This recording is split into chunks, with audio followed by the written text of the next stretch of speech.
All right. Here's hoping that there's no massive internet outage again.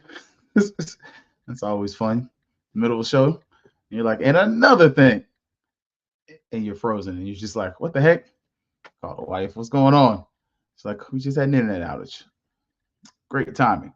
But case of the Mondays. Not exactly this Monday. Hey, so far so good. So, hopefully we kind of keep this same momentum up for the rest of the week. Because look, you got Rattlers in DC and Rattlers going to Atlanta, and we just already took over. One city at a time. You already know what's up. It's Fangs up. Yeah, baby, you know what time it is. Now let's get it started. Are you kidding me? Unreal! While our HBCUs are mostly known for academic rigor, community, they also know how to turn up. Does he have it? Yes, he does!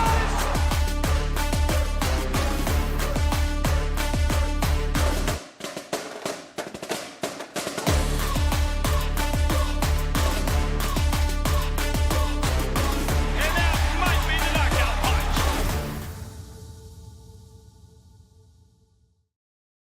All righty. Greetings, salutations, and having a sudden case of the Mondays. If you're not familiar with that term, I presume that you are not a fan of Garfield. Growing up, I was a huge fan of Garfield. What's up, Tamara T? Look, surprise. It's a Monday show, so probably, okay, definitely not doing anything on the 4th of July. But I was like, let's keep the vibe going, So Thursday, Sunday, we're going to take off for the 4th of July. Not going to lie. Your man's is going to be on the grill. I'll be doing my thing. So I know I'm be tired. So instead of being like, all right, we'll try. No, we're just going to leave the equipment here. We're not even going to take it with us. But we might do a few things here and there on the interwebs. But show-wise, we're going to chill out today. So happy Monday show. Again, having a sudden case of the Mondays. So shout out to Gerald Thomas and other people for their, honestly, contributions online. But some of the stuff they produced. But it was like, hey, we've been having a lot of cases of the Mondays. So if you caught the show yesterday, again, suddenly got cut off when the internet went out. So my wife was like, did I pay the bill? I was like, yeah, we paid the bill. And then we looked and Spectrum had an outage. So, but look, friendly reminder, if y'all didn't remember, the rings are out. They're not, paying me nothing for that. Rings are out though. I didn't make it to get fitted today because honestly, it was a long night. My brother hit a NyQuil just to get sleep. Then there's that PGA HBCU championship ring. Hang on, lie. I like that it's black. That's my favorite part about it. And look, Swingman Classic also coming up. About a week. So, and it's the first of the month. Wake up, wake up, wake up. If you are a booster or alumni association member, today is the first day of the new fiscal year. You should have received the email if you are an NAA member. And if you're a booster, check the social media pages. We're doing some stuff, letting y'all know it's out there. So if you need be, look, put it up there, scan the QR code, and you'll get to see what's going on. Support the team behind the team. That's what they used to say. But and did y'all catch? Look, game recognized game, and best players in the SWAC. 3 of them got named. One of them is a member of the Noble Clan, Kendall Bowler, best DB in the SWAC. Look, I'm not biased. This isn't me.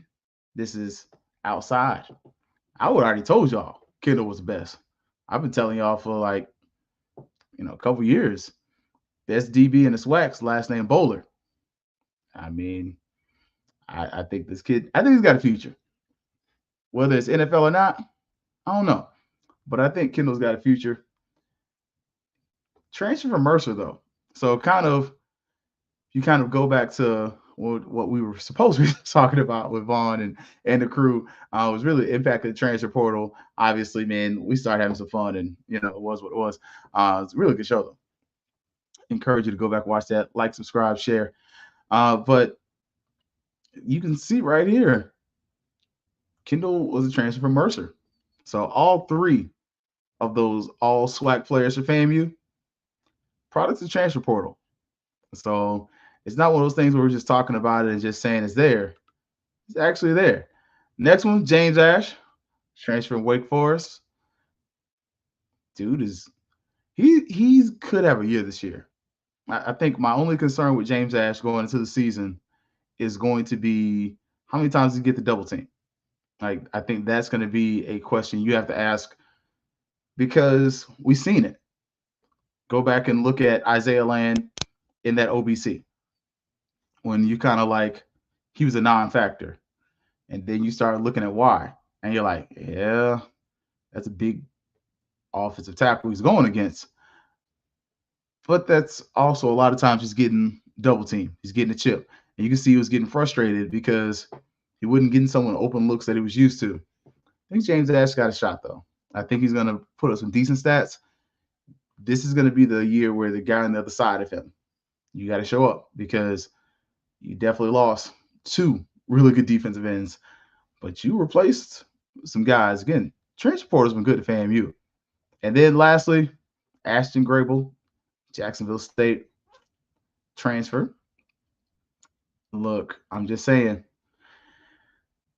FAMU's got some talent. We got some guys, man, and it's gonna be some fun to be had. Now, oh wait, there's more. Look, shout outs, Josh and the crew there. They did produce this, and I love it. I like the fact that all these are from the Celebration Bowl. You get Kendall's pick, like just all these dudes looking fly in there, the green and white. So if you really want to check out, see the best uniforms, check out Gerald Thomas from Tallahassee Democrat. He did a thing where he's like, hey, these are the best articles or best uniforms FAMU's worn this year. And while he's been there, he rated them. So it was fun. It was fun because that's something we've talked about in the press box before. He's like, yeah, I'm gonna do something with that, y'all. But don't say nothing yet. It's like, all right, I ain't gonna say that, Gerald. So now that he's done it, I can say it. Like Gerald wrote an article about the best uniforms. I don't disagree. I definitely like the Orange Crush, but that was probably my favorite.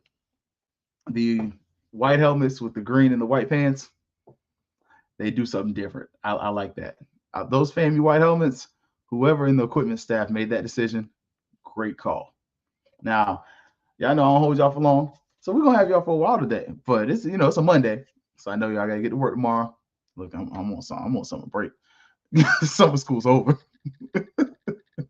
But I got some more stuff I'm gonna work on, I promise. But let's start looking at these quarterbacks, man. Like we are a few weeks away from the official start of football season. So we're gonna start looking at different games, give you projections. Not gonna lie, I project FAMU to have a good season, but some of these games closer than the experts think.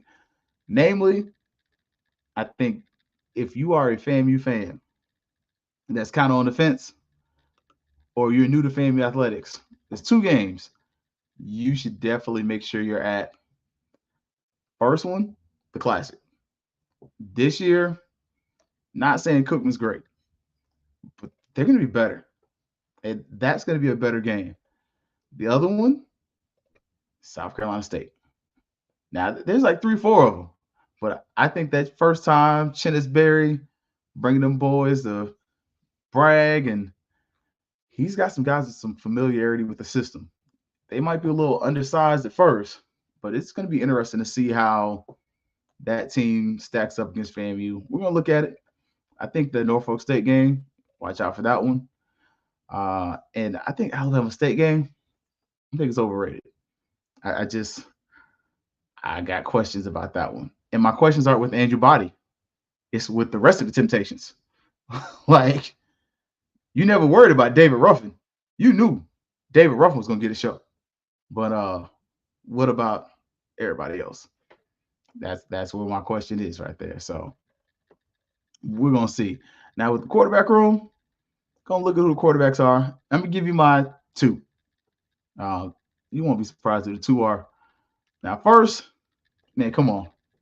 Y'all already know Wekiva High School, Orange County's own Junior Maratovic, not Maradovic, Junior Maratovic, Wekiva High School. I think he also went to Olympia, but Orlando kid, man. Junior is pretty much the incumbent. Like, he is the guy that, if you are a FAMU fan, there we go. Sorry about all the camera stuff. He's the guy that you're looking at. He's the one that you're gonna be like, all right, 2 to me, 2 to you. Chase, you gonna? I wonder if that's Mr. Sloan. If it is, hey, difference. Oh no, I got to look at y'all, man. Jackson State, I got questions, a lot of them. But Junior's the guy you're looking at, and he's got the questions. Like, we're gonna come back, but we're gonna make sure we show y'all all the suspects first. Next, Daniel Richardson. Now he's coming in. He was supposed to be the guy for some of y'all. Some of y'all was like, "Oh yeah, he's gonna come in." We're gonna see. I think we're gonna see. Next one, Trey Fisher. Oh man, look, I just got hope. Him and Daniel have similar issues, but one is definitely different than the other. But I think this is gonna be interesting to see what happens with that one. Other one, the new dude from the University of Miami, Bryson Martin, PWO right now. We're gonna see how long that lasts.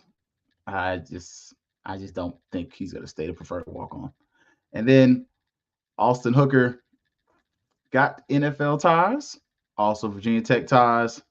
So we're gonna be able to see who's number one, who's the guy. All right, so for the first one, I ain't gonna lie to y'all. Junior is the incumbent for a reason. And the number one reason Junior is incumbent because he's been here the longest. Like, sorry, not sorry, but Junior's should be your guy to start. But there's issues. And the big pros are, again, he's had the most time in the system, and he's probably one of your tallest quarterbacks. Like, does he have that prototypical NFL size? Not necessarily. But is he short? Nah. Junior's like 6'3". That's an honest 6'3". 6'5" with the bulb on his head. But he's a legitimate 6'2", 6'3". Nice throwing motion. You can tell that he's been well trained. He is a product of the Braylon Trujillo quarterback group. Balin Trujillo, that is a notable quarterback coach, especially here in Central Florida. A lot of his kids end up going to college. I believe Cookman just signed one of his former student athletes, but he's one of the major quarterback coaches in the area.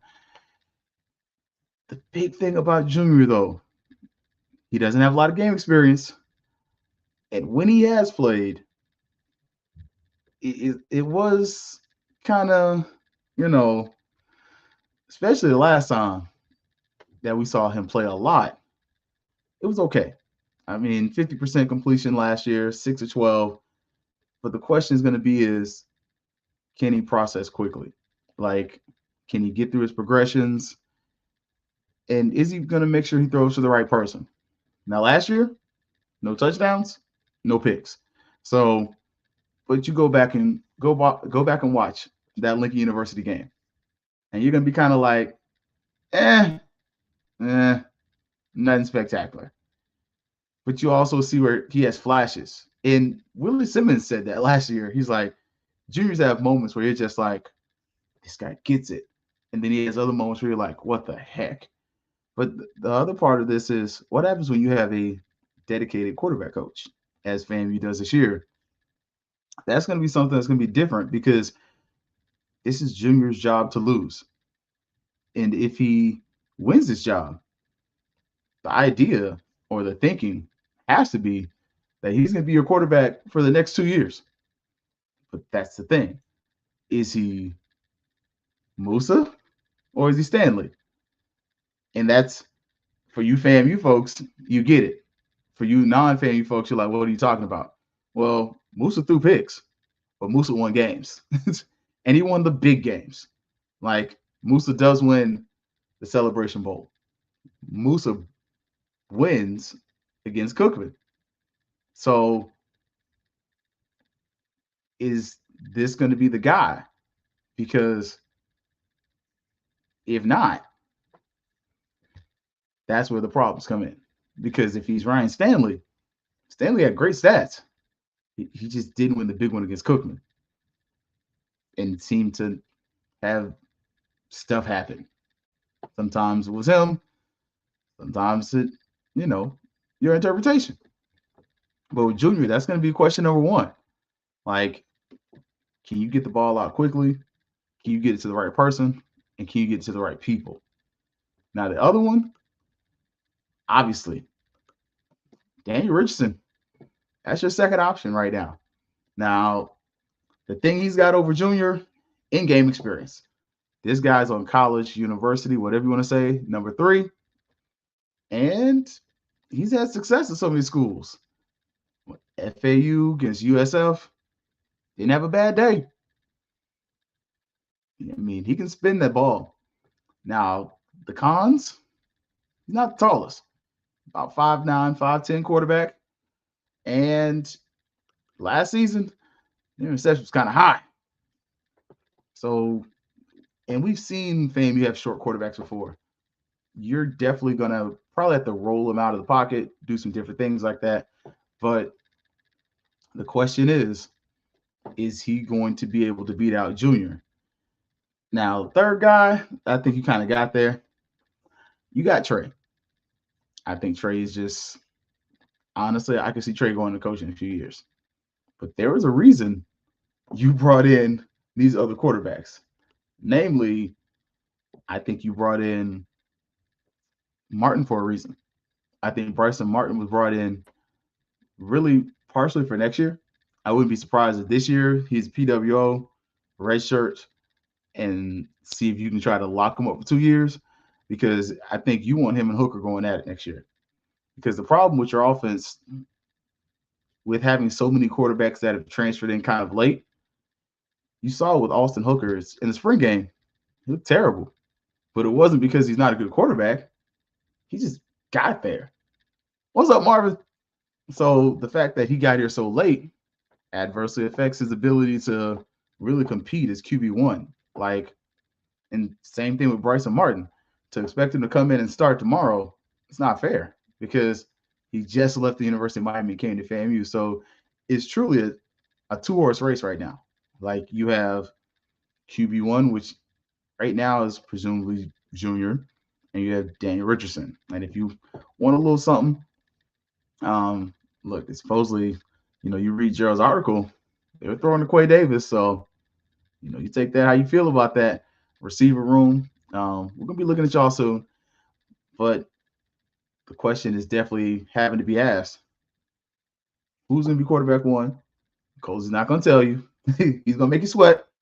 But on the other side of that, being who is quarterback 1 is, you got to get to what's the offense going to look like. And I think that dictates who's got to be your quarterback. If we have an offense where you're just slinging it all around the field, I don't know who I want.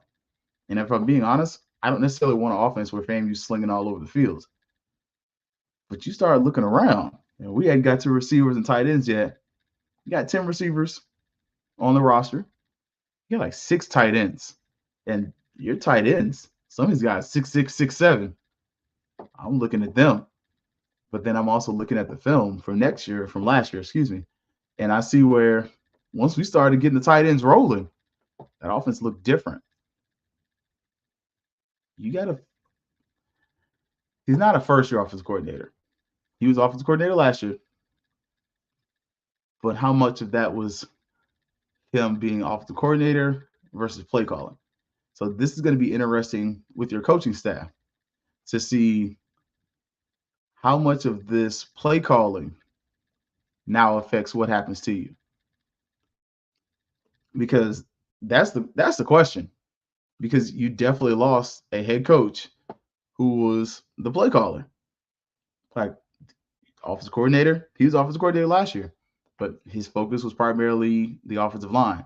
And I'll tell y'all, from sitting on the sideline, offensive line wise, he's got chops. Like I'm not gonna sit up here and be like, oh, I don't know what he's gonna do. No, no, no. I've seen Coach Henry on the sidelines going through stuff with the offensive line. It looks good. But now I'm wondering about the play calling aspect because with Colsey, the other piece is how much of the plays is he going to call, if any at all? Is he going to be more of the CEO coach that delegates, or is he going to be the coach that's a little more situational? We'll ask him that. Not to let the cat out of the bag, but we'll ask him. And that's one of the questions with this offense you got to look at because, again, if you have a quarterback, oh, storming in Jacksonville, look, stay safe, Marvin. Um, Look, I know Vaughn said he's gonna go get some barbecue up there. I missed Jenkins when I was up there, so didn't get to go. Look, told y'all, summer was long, crazy summer, but I think that's the question of who you want a quarterback. If we are running a play action style of offense, I probably want Junior just a little bit more because partially because of the height. Like I'd be lying to you if I said I don't have a concern with the quarterback that's my height. But I've definitely seen that Daniel Richard can sling that thing. Like he can definitely throw the ball. And he's got large enough targets, receiver and tight end wise, when you combine the two groups to really mitigate some of that. And you got enough speed to where can you get that in there? Look, the Jenkins sauce, man. Look, I missed it. I'm gonna try to slide up there later in the fall. But yeah, whew, got a brother thinking about it. But like I said, I think if you're looking for an offense where the quarterback's going to mix a play action and all those kind of things and be a little more run heavy, I'm going Junior because he did a lot of handing it off last year. Like, let's be honest. Whereas if I'm looking for the offense that's going to push the ball down the field, it's probably Daniel Richardson. But at the same point, with that, you have the concern of can he see over the line? Can he see through those holes? And how much can you really roll him out of the pocket if he's, under center? And then how much of that becomes just a shotgun offense? Because, I mean, size is what it is. Like, just saying. So for me right now, I ain't gonna lie. I think, and it's not because 7 is my number. I think I'm going with 7.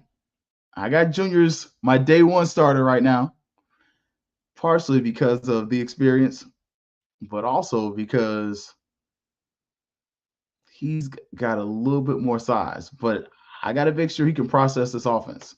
Like, is he getting through his progressions quickly?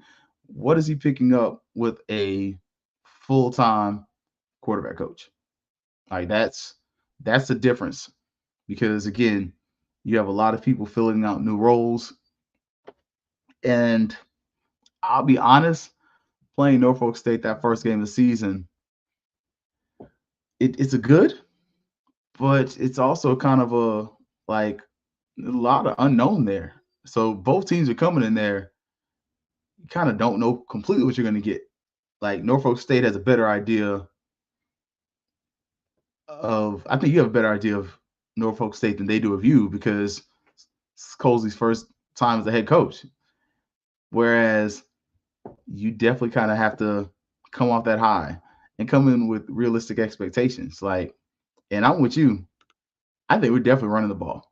I look at that running room and yeah, we have some really good running backs, solid size.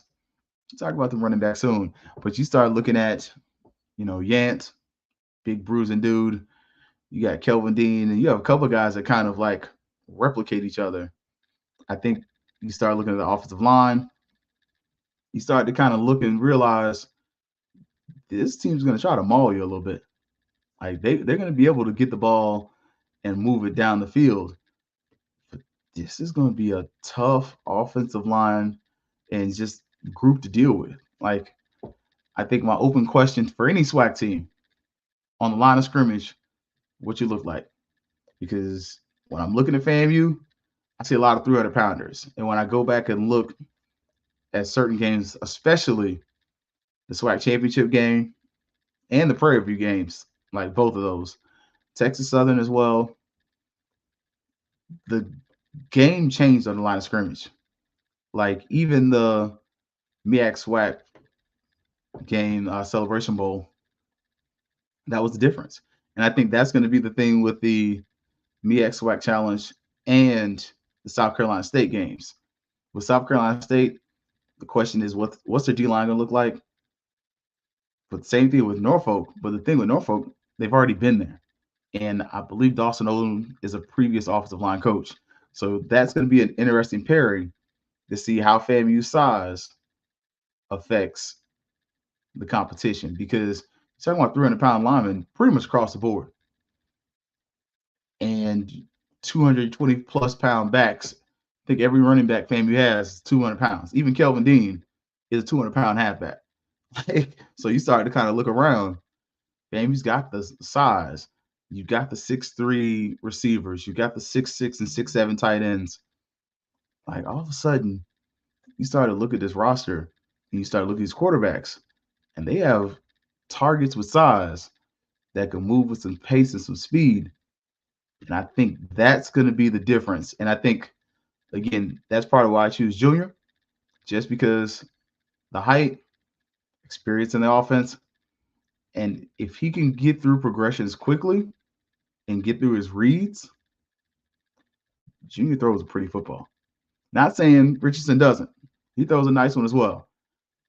But he's just so new to this offense. And how much of this offense is going to be open to him?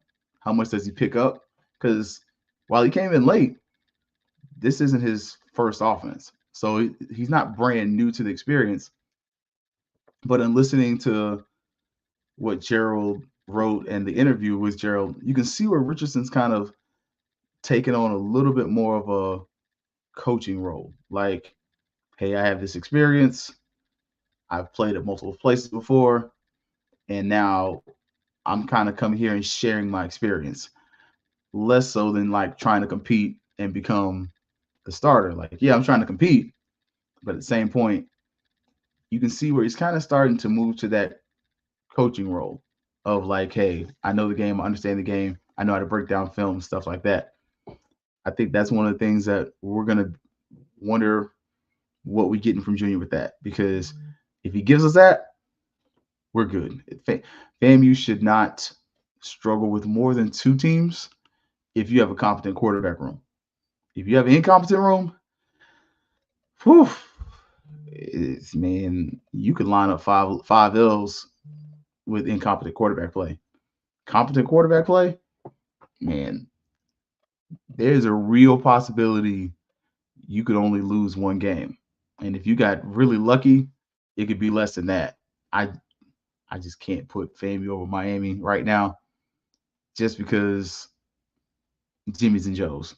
Like I may not like but I'm not going to hate them.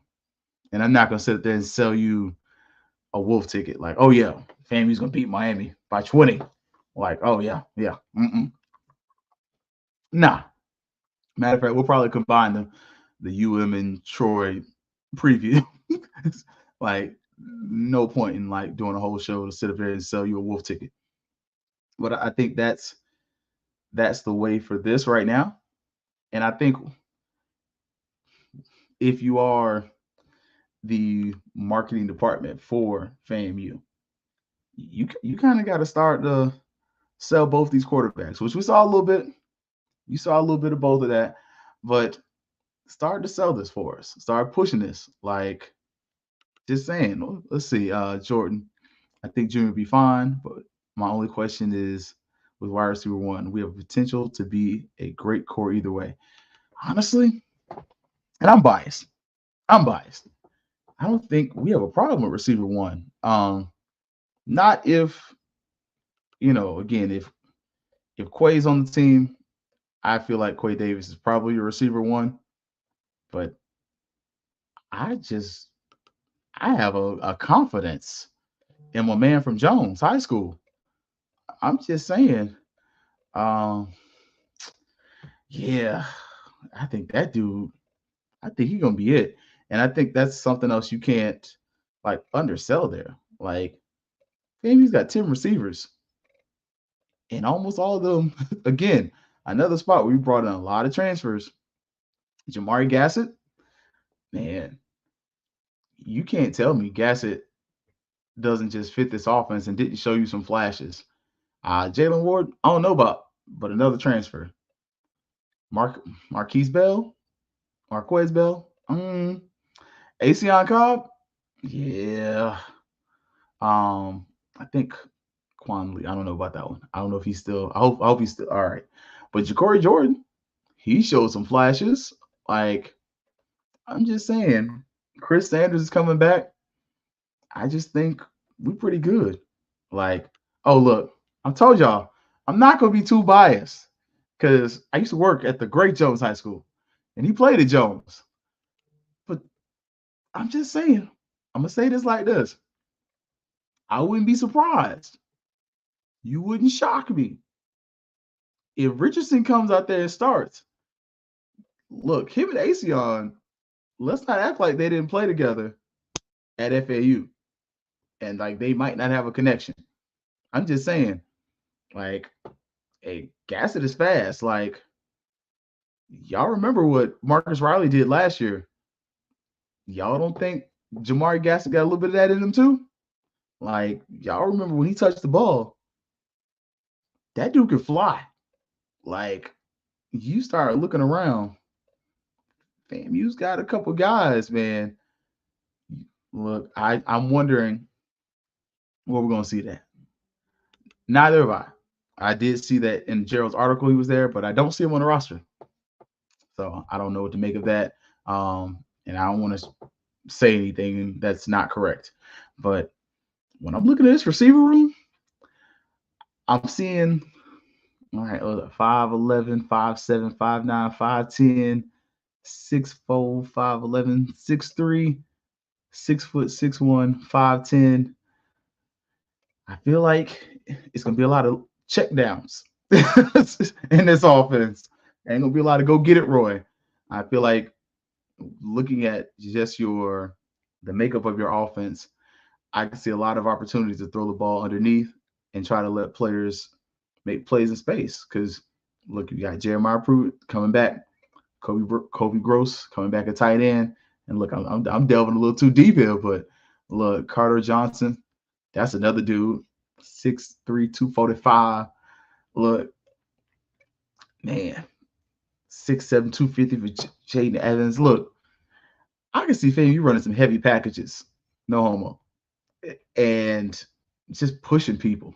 Like, this is an offense that's built to score. Do I think we get the same stuff we got from Willie? Not quite. Do I think Henry's going to be a little more conservative? Probably. Like, I don't think you get some of the aggression that you got from Willie early on. Like, you start going back and looking at last year, even Willie toned it back. Like, remember, man, Willie was a gunslinger. Like, you'd be watching the plays, like, man, check up, Willie. Check up, man. We ain't got to go for the jugular all the time. Man, he was, swinging for the fences a couple times. And sometimes you hit, sometimes you miss. And I do like that he lived with it. But I think the other part is you're coming as a new offensive coordinator. You really you're proving yourself because the question is going to be out there if you're Coach Henry about your play calling. And I would definitely ask him, like, hey, how much of what we're going to see from you as a play caller is going to be reminiscent of what we saw from Willie? Because if I see Junior out there, I probably want Junior to get rid of the ball quicker. Like, again, I told y'all, who's my QB1? Junior. Like, I'm sorry. I'm going with the 7 club. That's my guy. Um, you know, if something changed, something changed. But right now, Junior's my dude. I probably want Junior getting rid of the ball quicker. And you see that a lot with younger quarterbacks who you have questions about them processing the offense and processing it quickly. Hey, let them get the ball out quick, let them get in motion, let them get in a rhythm. Sorry. I think that's some of the stuff you probably see with Junior. Whereas I feel like if you get Anthony Richardson, you're going to get those players that are longer developing, partially because Richardson's a heck of an athlete. Like, not saying Junior is a statue because Junior will run. I don't want him running as much. One, because he's not as stocky. Like, Anthony Richardson and Junior are only 10 pounds apart, and one is 6'3" and the other is 5'10". So, make of that what you will. But I feel like if you have long, drawn out plays that, having receivers go deeper down the field, that's Daniel Richardson. Like, whereas if it's dink and dunk, guys coming across the middle, shorter routes, I think that's Junior. You let Junior get in the vibe, and once he gets comfortable, then you go from there. But I think that's going to be some of the questions you have with the play calling and with your new offensive coordinator and new defensive coordinator. Like, you're replacing everything. Like, as high as we are on this team, we can't forget that you are pretty much replacing the quarterback. Well, not pretty much. You're replacing the quarterback. You're replacing the offensive coordinator, the play calling offensive coordinator. Sorry, the offensive play caller. There we go. That makes it sound better. You're also replacing the defensive coordinator. Like, you lost really three huge things. Oh, and you have a new head coach. So all these different things are going to be affecting your quality of play as well as your philosophies. And throughout the season, I really think you're going to develop and we're going to see where our coaching staff grows into their own. And I'll be honest, if I'm looking at the schedule, I don't expect them to figure this out really until the Alabama A&M game. Like, just be honest, I don't think for Norfolk State that you really figure anything out. I think Norfolk State is really, this is kind of what we think we are. We'll throw it out there and see how it works. I think by South Carolina State, though, you kind of get a little bit of identity. But I think this is where the Miami game and the Troy games kind of kick you in the teeth, because you're not gonna get a lot of measurable growth in those games, from my perspective, that you can utilize against the rest of the teams in SWAC, unless you win those games. Now, if you win those games, then all of a sudden you can throw this thing out the window. Like, it's about to be it's game on. But I think just looking at that schedule setup, looking at what Miami has, what they're bringing back, I think that game's going to be a game that's a little bit of a throwaway. Like, hey, we here to get a check. Second quarter, let's pull our guys, and take the $700,000 to ride back Tallahassee. I think with Troy, it's a little closer game, and it's a game you might even win. Like, I ain't gonna lie, if Troy wasn't a pain to get to, I would probably try to go to that one. If I lived in Tallahassee still, I'd probably go to the Troy game as well as the Alabama State game. But I think once you come back from those, that's where the rest of the season's in play, because you got Alabama A&M. Alabama State's going to be a quarterback duel. That's going to be a great one. Like, that game's got potential. Jackson State, we don't know. Southern, another one, I don't know. Like, so it's a lot of unknowns in here, but I think by the Alabama A&M game, your offense has its identity. Your defense is going to be what it is. I don't expect a lot of change in the defense as far as quality of play. I do expect schematically some changes. I think we're probably going to see a little more man-to-man defense, partially because you do have Bowler out there. And one of the things that you want to put on film for him, and I think this is the benefit of having a coach that has played at the NFL level at that position. Not discounting Willie or anything. I'm just saying having a coach that played defensive back and played defensive back in the NFL, I think he's going to kind of look at that and say, okay, we got to get some more film of you looking good in man-to-man coverage, because you start kind of listening like, oh, he's a zone corner. Like, he does well in zone. I think he does better in man-to-man than you give my man credit for. But again, I might be biased. That might be me leaning on the shield a little bit. But at the same point, I'm gonna rock with my guy, and I'm gonna call it a spade when I see it. I think Kendall Bowl is a better cover corner than he's given credit for. But I think by that point in the season, you're going to see a defense that probably runs a little more man-to-man. And I think the biggest thing with the defense, and I know we hadn't got there yet, we'll talk more about that. I think that defensive line is going to be something else. Like, you got some transfers that got something to prove. I really do. And Marvin says, I think Junior can do the job, and he should be able to do some play action. I think so too. Man, I think play action, Junior, because Junior's faster than Musa. Like, one of the things, and I love that Musa did this, and I said it the first season, he did this. Musa didn't run because he knew what was behind him. He was like, man, if I get hurt, it's a wrap. Like, because he knew McKay was hurt. Junior couldn't play that season. So you were like, I think Trey Fisher was pretty much the next arm. And he had just been there for how long? Ja'Cory Jordan was there. Ja'Cory was still getting comfortable as a quarterback. Now he's moved to receiver. Junior's faster than y'all think. Like, I wouldn't run the option with him. But don't think because he's white, because he's slow. Like, I tell y'all, Sunshine can move a little bit better than you think. And I think that's something on the play action, as Marvin pointed out, that's an added bonus with both quarterbacks, QB1 and QB2, from my standpoint.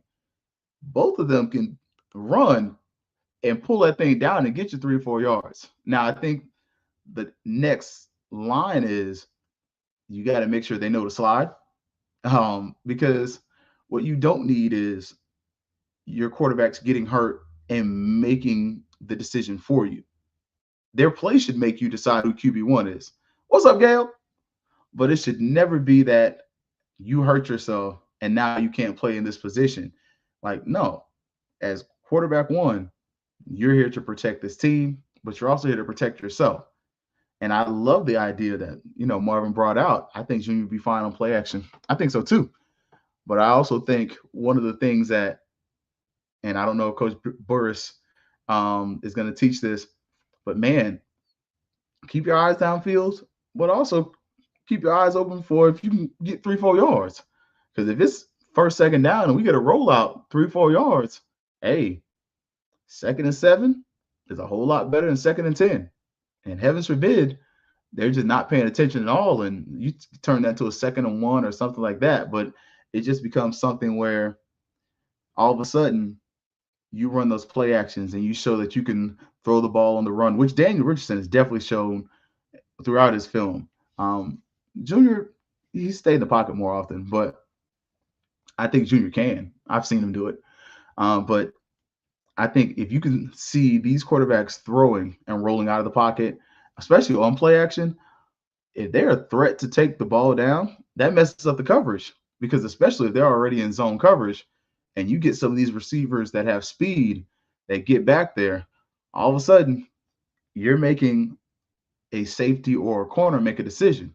Do I stay in coverage with this receiver, or do I come up to not give up a running play or something different? So it's going to be interesting to see. But right now, if y'all ask me who I got, who is QB1, Wekiva High School's own Junior Muratovic is my guy. And quietly, Junior's been my guy for a while. I had him at QB2 last year. And honestly, before Musa got here, when McKay was here, I had hopes. I didn't think he was going to be that guy that season when we kind of threw him in there. But I think Junior's got a lot of upside. I think if he has a solid season this season, and you can continue to keep Coach Burris, I think 2 years with a quarterback coach, full-time quarterback coach, I think you may see his game escalate to a different level. And all of a sudden, you start looking at the receiver room and the talent that he's got around him. Y'all, this could be fun. Like, this could be a team where there's some continuity in the room. Again, Asion Cobb is a redshirt sophomore. Quan Lee, redshirt sophomore. Ja'Cory Jordan, junior.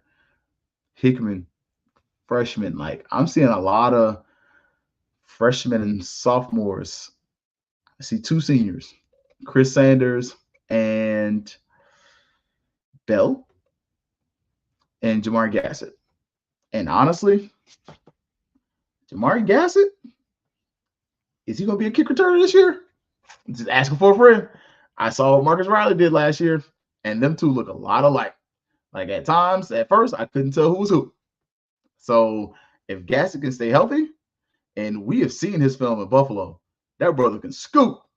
Like, I'll be honest. I think for me, this is just me. We had the question earlier.